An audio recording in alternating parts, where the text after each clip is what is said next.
Welcome back to the deep dive. Today, we're wrestling with something that feels, well, completely backwards. What if the more successful you get, the more proof you gather that disaster is right around the corner? That's the paradox, isn't it? And it's surprisingly common in high-stakes fields. We're looking at this through the lens of actor, writer, and director Jesse Eisenberg today. He's been incredibly open about his own professional anxiety. He calls it stage fright sometimes. But admits it feels like something more. Yeah, something a little more medical is how he puts it. It's intense. Okay. So our mission here in this deep dive is to really understand this. We're tracking 3 stages people seem to go through. First, catastrophization, then normalization, and finally redirection. We want to find that aha moment, when anxiety stops being this huge obstacle and maybe becomes a resource. Exactly, turning poison into fuel, essentially. And it starts with really facing that first stage, the catastrophization. Right. He gives this amazing example from theater. Picture this. You're in a play, performing it maybe 150 times. Night after night. Complex stuff. Logically, doing it that many times should build confidence, shouldn't it? You'd think you'd feel safer. That's what seems rational. Yeah. But Eisenberg found the complete opposite happened.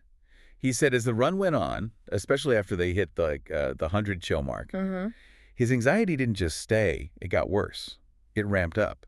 Success actually started feeling like a problem. That's so counterintuitive. So it's not fear of the unknown, it's fear of what? The known. It's more like the fear of statistical certainty, the idea that constant success has to break eventually.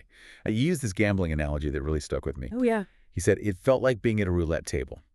You've landed on red 100 times in a row. Rationally, you know red or black is 50-50 each time, but emotionally, you feel like black must be next. It's inevitable. And it's not just about making a small mistake for him, is it? No. It's catastrophic. He genuinely worried that on, say, the 150th night, he'd just freeze. Or worse, turn to the audience and say something completely out of character, something deeply embarrassing you wouldn't even tell a friend.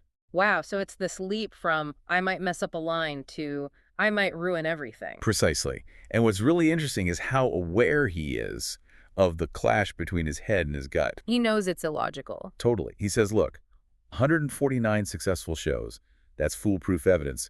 The 150th should be okay.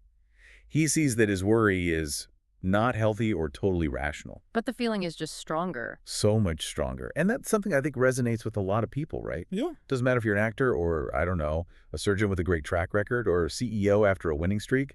The data says you're good, but the dread. The dread just takes over. He said feelings are oftentimes so much more powerful than rational thoughts can be. And that's key. Trying to argue with that feeling with pure logic, it often just makes the anxiety louder. So step 1 is just acknowledging this weird, illogical dread. Okay, so that's the mental game, the catastrophizing. But how does it actually feel, like physically? Which brings us to section 2, the panic itself, and why the people around you matter so much. Right. He talks about 2 different kinds of panic attacks he experiences on movie sets. There's the first kind, the one maybe we think of more often, the legitimate panic attack. Like heart racing, can't breathe. Exactly. Body going haywire, hyperventilating, classic anxiety response. But there's another one. Yeah, what he calls the weird one. And this connects back to that freezing idea. It's where his body just shuts down. He gave an example from filming Adventureland. Oh, I remember that movie. Simple scene, just saying goodbye to his parents. He's supposed to be emotional, open, but he just froze. Couldn't get the lines out, couldn't move properly, just stuck. That sounds terrifying in its own way. He said it is. It's a very scary panic attack because it feels like your body is betraying you, confirming that catastrophic fear. See, you really can't do this. So how do you even function on a set when that happens? What did his colleagues do?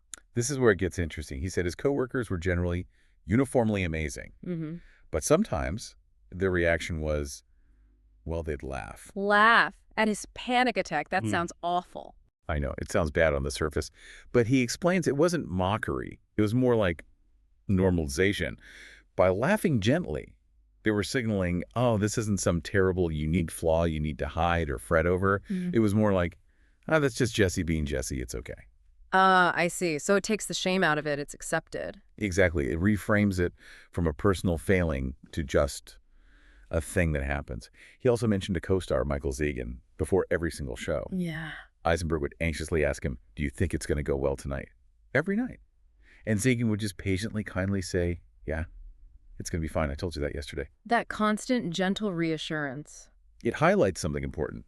Fields that demand a lot emotionally. Mm-hmm. The arts, sure, but maybe also things like medicine, law, No. intense business roles they often attract, or maybe require empathetic people. Mm-hmm. People who kind of get the pressure, get the investment, and understand why the worry is there. That empathy seems crucial, and it leads perfectly into the big turning point for him, right?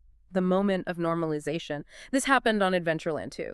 Yes, right after that freezing incident we talked about, he was mortified, asked the director, Greg Mottola, to cut. He went over apologizing, basically saying, sorry, I'm failing here. And Mottola's response was key. It changed everything for him. Mottola didn't just say, it's okay.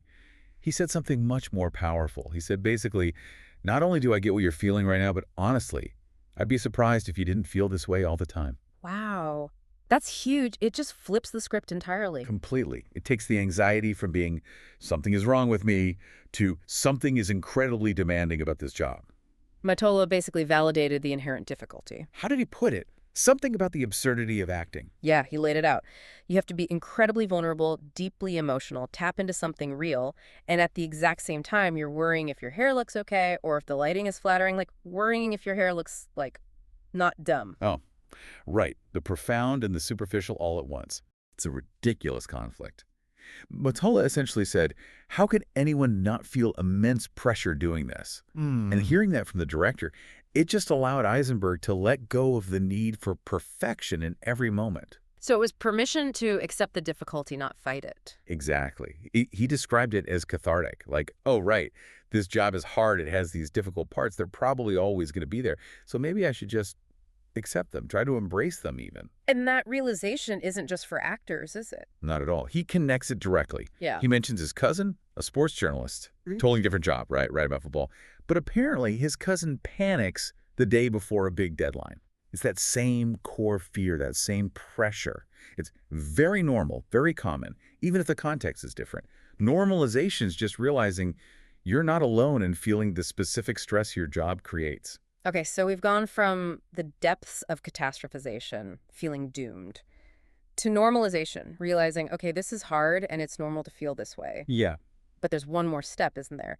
Going beyond just accepting it to actually using it. Yes. This is the final, really powerful stage. Redirection, where the anxiety becomes the resource. And he learned this so well, he actually taught it to someone else. He did. When he was directing his own film, he worked with Finn Wolfhard. Oh, from Stranger Things. Yeah, successful kid. Right. Movie star, rock star. Eisenberg kind of assumed he'd be totally cool under pressure. But no. Just like almost everyone else he meets who's achieved a lot, Wolfhard was, in Eisenberg's words, panicked the whole time. It really seems universal at that level. It does. So Wolfhard confessed he was dreading a big monologue coming up. And Eisenberg saw his chance to pass on that wisdom he got from Mottola. What did he tell him?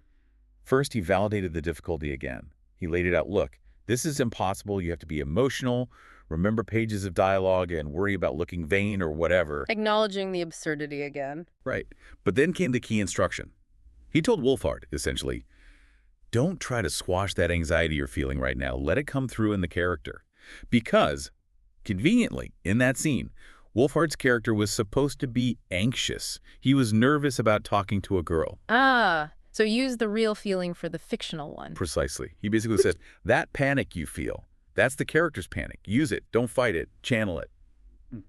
That's redirection. Taking the nervous energy and deploying it into the performance. That makes so much sense. It's like emotional judo. It really is. And it echoes advice he got from his own acting coach about stage fright years ago. The advice was simple. When you feel that anxiety on set, guess what? That's the character feeling anxiety. Use it. So it reframes the entire experience. That awful feeling isn't a bug, it's a feature. Kind of. It redefines what those bad feelings signify. The dread, the racing heart, the tension. It's not a sign you're about to fail or that you're not cut out for this. It's actually physical proof that you're highly motivated, that you're deeply invested in doing well. Okay, let's translate that outside of acting. That panic before a huge presentation or sending a crucial email. Yep. Eisenberg's insight suggests that feeling just means that you really care about what you're doing. It's a signal of commitment. So instead of trying to calm down, which takes energy, you acknowledge it. Okay, heart's pounding means this matters. And then you channel that energy, that intensity, into the presentation, or into double-checking that email one last time, the anxiety isn't the enemy. It's just proof you care. Use the drive it gives you. Okay, so let's recap the journey. We start with catastrophization. The price of investing deeply is fearing the inevitable crash. That certainty of failure. Then we find relief through normalization, realizing the struggle is part of the demanding job, not a personal flaw. Often needs someone else, like Matola, to point it out. Right, that external validation is key. And finally, the most powerful move, redirection. Taking that intense feeling, that proof you care, and actively using it as fuel for whatever task is at hand. Exactly. Turning the feeling from a block into a boost. So thinking about our listeners. Yeah, here's a final thought to chew on. If that self-doubt, that panic we sometimes feel in our professional lives, is really just a reliable sign of how much we're investing, how much we care, then how much energy are we wasting trying to make it go away completely? What if we stopped fighting it? What if next time that professional worry kicks in, you didn't try to suppress it, but instead just acknowledged it, there's a sign I'm all in, and then consciously use that energy to sharpen your focus, to push a little harder? What changes then?